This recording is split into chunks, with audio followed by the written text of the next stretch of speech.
Gotta hurry up and get this thing moved. It's on its way. That's right, just keep going slow down the road. Gives me some time to get this thing moved. There she is, boys. Oh yeah, that is awesome.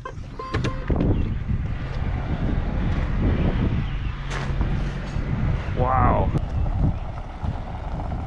It's a brute. She's definitely huge. That is sweet. He's got a lot of growing yet to do. He's gonna be a big moose. What do you think? Yeah. Well, what, you're not gonna say nothing?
So what do you think?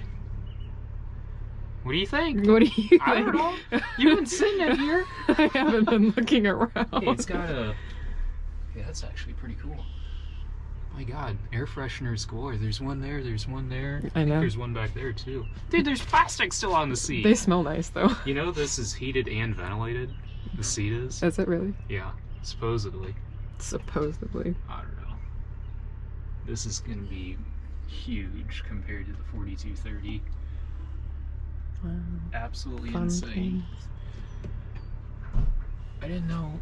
I wonder if they added this, because this is, I've never seen. I don't know. They must have added that. That's pretty cool, but I don't know. What do you think, Axelrod?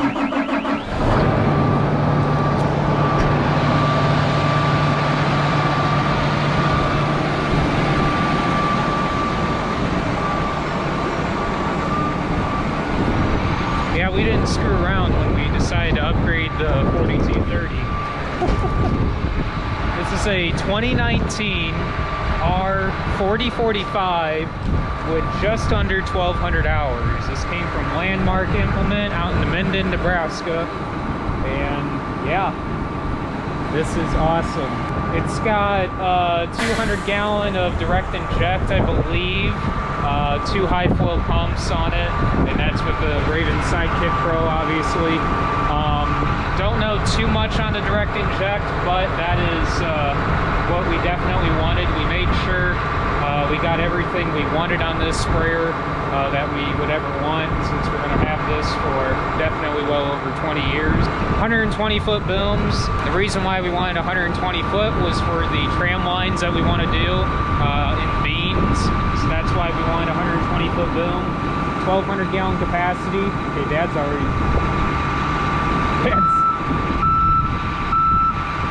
Wow, that's loud. Holy cow. Axel, what are you doing? Hey, watch out. Watch out, little buddy. Hey, come on, come here.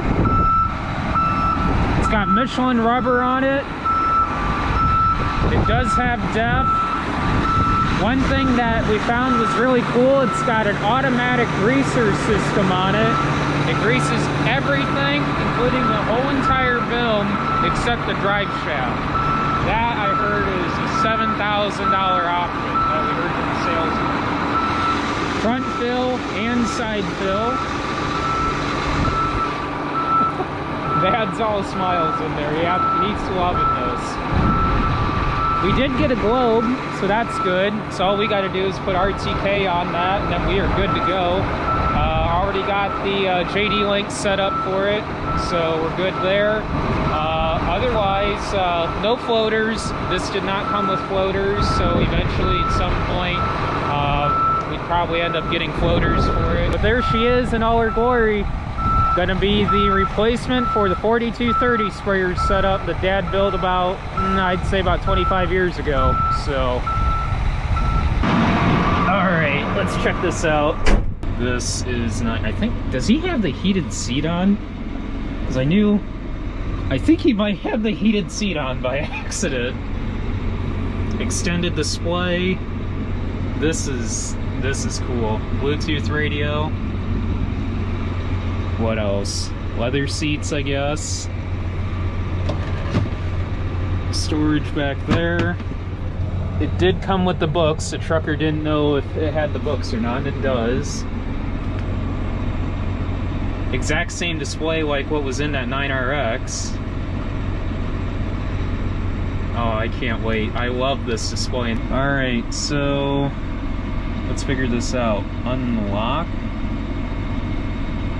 Oh, okay, so the controls are locked. I see what they did there. Alright, so we can just go ahead and lock that. And I guess let's head to the farm then.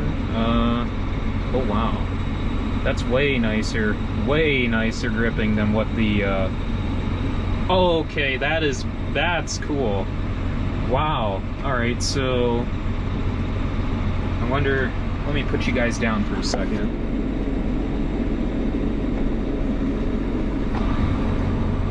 So every time I take the hydro handle out of neutral, that is awesome. That is so cool. Alright, I'll talk more with you guys when I get to the farm and see about trying to figure out how to unfold the booms. And I'm going to work on this afternoon because I've got Lakota monitor brackets. That's what I actually ordered from Lakota from John Deere, and some other stuff I want to put on this. Yeah, this is cool. Way nicer than the 4230. Not sure how I feel about the tent up on top, but so far I really like this. This is unbelievable. Yeah, it's just a little different. Just a little different compared to that guy. Just a little. Wow. Now I just got to figure out how to unfold the booms. That is cool when you lock or do transport lock. It automatically brings up the camera. That's pretty slick. Alright, so I got it figured out on how to unfold the booms. It's in combination with this switch and these switches.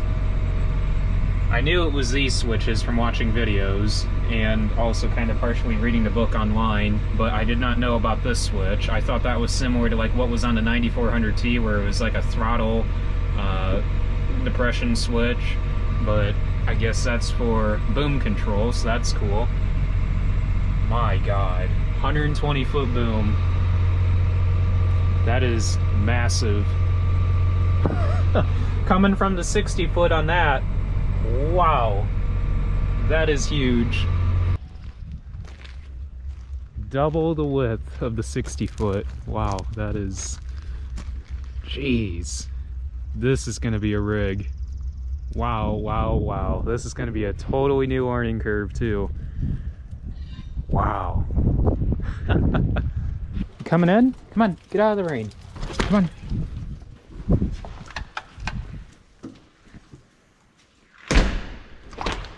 Got thing two also. Well, now I can start working inside the cab of that sprayer, and I'll fold the booms up and I'll kind of bring it up here by the fuel tanks. That way I'm not running clear across the yard back and forth in the rain that much, carrying all this stuff out there to the sprayer to put in that. So, whole bunch of Lakota monitor brackets. I think those are some RAM mounts in there. Some parts from Sloan Express that I got. I just got a few of these auxiliary plugs. I only need one for this Midland MXT 400, but I just wanted to have some extra one of these on hand That way, if I ever needed to add anything like in the 8530 combine or the sprayer, I've got them. And I think they're only like 12 bucks a piece, so that's not too bad. I'm wondering if that's, what do you guys think that is? That must be windshield washer fluid? That's the only thing I can think of. Because the depth tank and the fuel tank are over on that side. Did get a globe, that's cool. Starfire 6000, I believe it just has WAS, so just SF1 on that. Not sure what that is. I know that's a compartment there, that's pretty cool that that's there. Inductor tank, that's awesome. Not sure how much we're going to use that, but that's going to be really handy. Going to need to fix some mirror. That's, again, not going to be too big of a deal. And just for quick reference, this building is 120 by 60. Yeah, and the boom is 120 foot. I was just telling Dad that, and Dad's like, you know, I didn't even think about that. And it's just like, yeah, this is a huge sprayer. Yeah. Let everything cycle here real quick. Alright. So I'll have to make a data package for this and get this all set up. So, oh, okay, that's how that works. Alright, so you just click that button and you can send that up there to there. That's pretty cool. I'll have to read more in the book on all these buttons. I do know this much though. That's transport lock, hydraulic tread adjust, ladder down. Yup. That's cool. Target rate, I believe fence row nozzle maybe? No? Not entirely sure on that yet. Cameras. Oh, okay, so you hold down on that. Interesting. What's camera 2? Whoa, whoa, whoa, whoa, what is that? Oh, okay, that must be row vision. Really, this has row vision on it. I knew it had the activation for it. Okay, so it must be, okay, must be right there above the light right there. Where that little, well, I'll have to show you guys later because most of you guys probably don't know what I'm talking about, but it's right above that light. That's interesting. That's really cool. 1, 2, and 3, I think those are programmable buttons. A and B, I think that's for if you have exact apply on this, which this does not have exact apply as far as I know. Some of these other buttons I'm just gonna have to get familiar with by reading the book a little bit more. Then obviously, you know, your AC and heat controls, lights, beacon lights, hazards, music, radio. Not fully sure on that. Looks like there's some keys. There's USB ports in there. That's pretty cool. Looks like there could be a switch there if you wanted to put a switch there. All the hotkeys, programmable lights. Okay, that's cool. And the nice thing is, like I said, this is the same monitor, at least this 4600 display. I'm not 100% sure on what this monitor is called. I know it's an extended display, or Gen 4 extended display, but same monitor that was in the 9RX that I ran last year on that demo of the VT on that 2660 from Greenmark. And yeah, so all of this is completely customizable.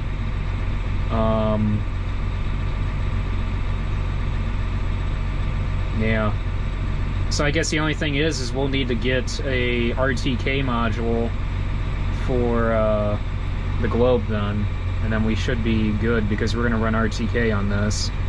For the guys that have plastic on the seats, I know this might sound really weird, but we've never bought anything in my lifetime that has had plastic on the seats. So I don't know. Should I rip the plastic off? I don't know. Personally, I feel just rip the plastic off. I mean, what's the point? But some of you guys might be like, oh my God, you ripped the plastic off the seat. You know, it's like taking Ertl tractors out of the box. Some guys that collect them say, why in the world do you take them out of the box? I don't know. I'd like to see it. You know, take it out of the box and put it on display. But some guys just like to keep them in the box. I understand that for value, but personally, I really don't care. I bought it, I don't plan on selling it, and it's gonna go on display. So I don't know, plastic's coming off the seat. What are you guys doing? My goodness, Axel's getting big. I think, how old are you? You're, what, going on close to 8-9 months now? Yeah, I know, you let out a big sigh. He's already bigger than Bela. We knew he was going to be a big dog, but holy cow. What, is it like afternoon nap time right now? Alright, I'll leave you guys be. And in this one, should just be miscellaneous Lakota brackets that I need. Yeah. So those are just miscellaneous Lakota brackets. This is actually the same monitor bracket that I put in the 8530 in one of the previous videos, that cubby, or Lakota corner cubby, I believe it's called. So I'm gonna get all this stuff on, get the ram mounts situated in there. I doubt if I'll mess, I guess it just depends on if it keeps raining or if it lets up, that I'll mess with the Sloan Express stuff. So last I checked, I really don't understand why Hamlet Middle School in North Carolina is calling me, but we'll find out here. Come on, swipe it! Swipe! I can't, okay. Hello? Law Enforcement Unit of Federal Reserve System. We have found suspicious activities from your banking account. Really? For which there is a legal case being filed under your name and... From Hamlet Middle School in North Carolina. In order to talk to an officer from Law Enforcement Unit of Federal... Yeah, no thanks. Really? Spam robocalls all the time. At least 5 a day. Throughout the day. Ridiculous. Absolutely ridiculous. Alright, that one's in. Oh, I was looking at that little thing right there, which I think I should get a response here because I posted something on Snapchat. I don't know, pay attention, and I don't know, look over at the decal, and it tells you exactly how to unfold the booms. I don't know, there's a auto boom unfold, I guess. You just push that button down with your foot and just hold the lower switch until the boom's unfold, and then also auto boom fold. Speed must be below 5 miles per hour to operate boom unfold.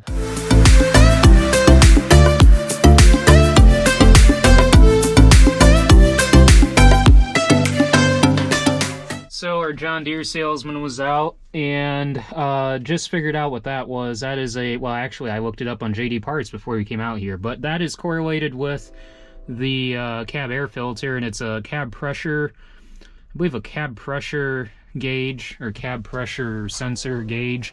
I believe, I can't really remember exactly on that, but it correlates or relates to the filter in the cab. So gonna get a new filter. Don't have the globe no more. We gave that to our John Deere salesman. It needs the update for one, which I figured that, and he's going to get an RTK, or at least see what he can do. He doesn't know if he can get an RTK module for that or not. But he's going to go to work on that and get a hold of us first thing in the morning for that, and that way we can get guidance on this. So it does have row vision.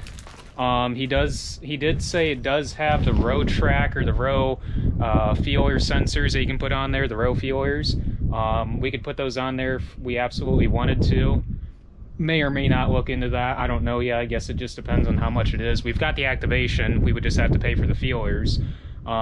He said the camera all works. Everything checks out there, so that's good. Basically, he just says that's as accurate as what your guidance is going to be coming off your globe. So we debated on SF3 versus RTK, and we said, you know what? Let's just run everything on RTK. We already run both our other globes in RTK. We plan on RTK. Let's just spray on RTK as well.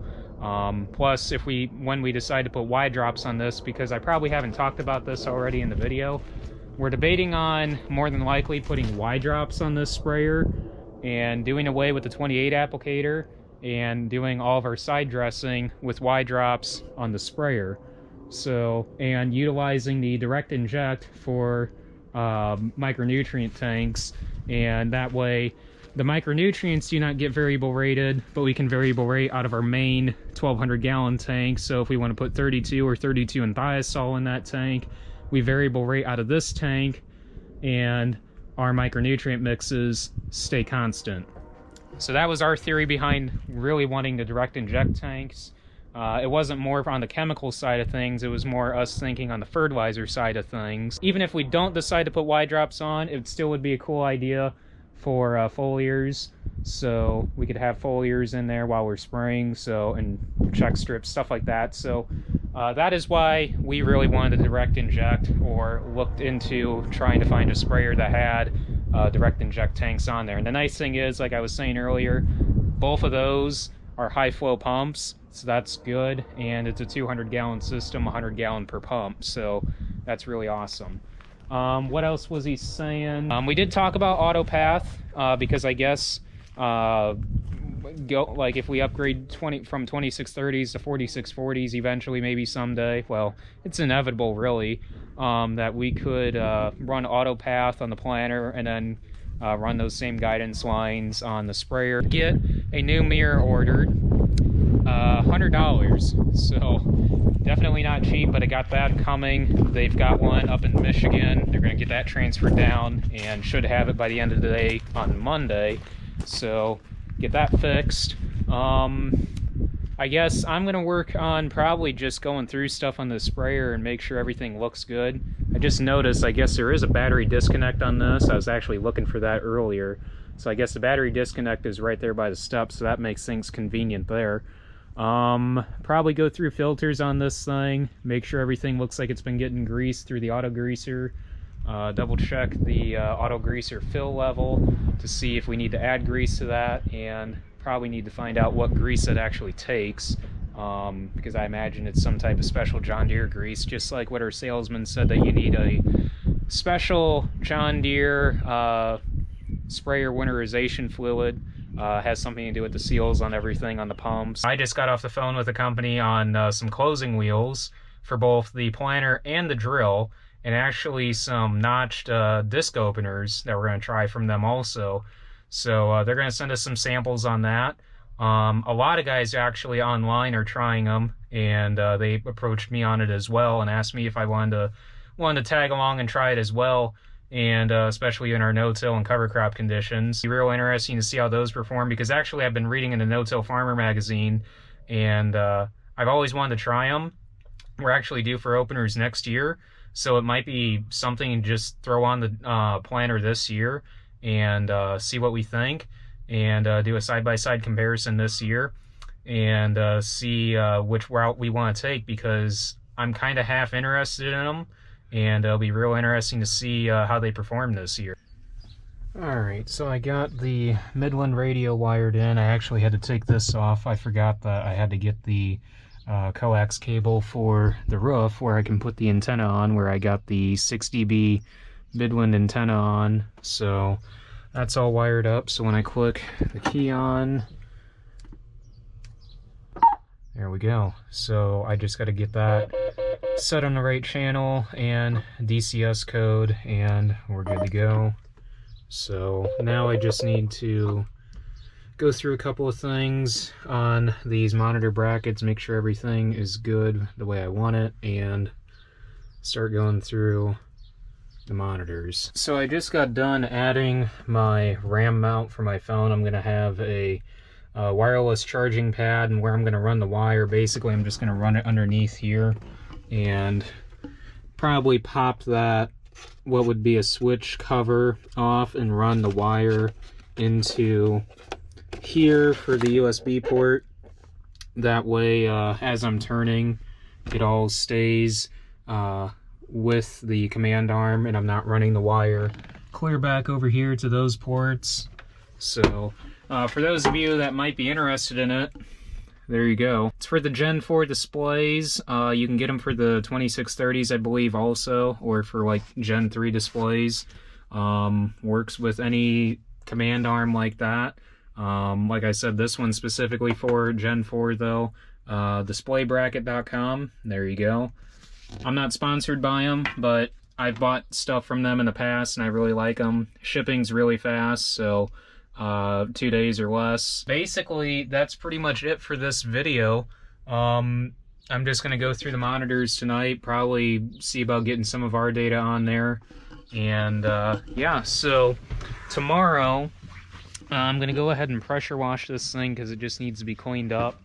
Eventually, I would like to get this waxed eventually because I know it seems like it's sat outside a lot and it just needs some TLC eventually. We'll have our dicamba nozzles and our regular nozzles on there, so that way all we got to do, because it's I think it's a 5 or 6 way nozzle body that we can just turn on those, and we need to pick up some more of those just to keep on hand. I got the CB antenna that they had mounted on there off. They actually just ran a wire from that antenna inside and back around through the back window, so I got that cleaned up and taken care of. Like I said earlier, I got the Midland antenna on there, so that's done. Basically it's just going through, cleaning stuff up, making sure everything looks good, get the nozzles on tomorrow, and top all the fluids off, make sure everything looks good, fill it with water, prime the system, make sure everything's looking good, and maybe get it out in the field tomorrow and just spray water and play around with it. We are going to have a tech come out from Greenmark and basically just walk us through anything that we might not understand or might be missing, especially on the direct inject. Anyways, thank you guys for watching. Don't forget to like, comment, and subscribe down below. Don't forget to follow me on Instagram, Facebook, and Snapchat. And as I'm looking across the yard there at the 4230, again, wow. That is quite an upgrade compared to what we've been running the past at least 25 years. So hopefully you can last just as long. That would be awesome to keep this thing for at least 20 years. So with that, thank you guys for watching, and I'll catch you guys in the next video.